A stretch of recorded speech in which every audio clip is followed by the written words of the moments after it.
В итоге мне надоело быть Z, и я решила это закончить.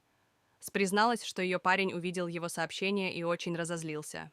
После этого он вернулся ко мне, жалуясь, что она не сказала ему о своем парне раньше. Потом он попросил меня написать ей от себя, потому что она его заблокировала. И тут началась моя внутренняя разборка. Я ругала сама себя с двух аккаунтов, но при этом сделала Z немного туповатой. Я сказала Z заткнуться, она разозлилась и в итоге заблокировала меня. В конце концов, я втянула в эту драму своих оффлайн-друзей. Попросила их написать Z, и они тоже поругались с ней, то есть со мной. Никто из них не знает, что стервозная Z — это была я, и я не думаю, что когда-нибудь смогу им рассказать. Просто очень хотела с кем-то этим поделиться.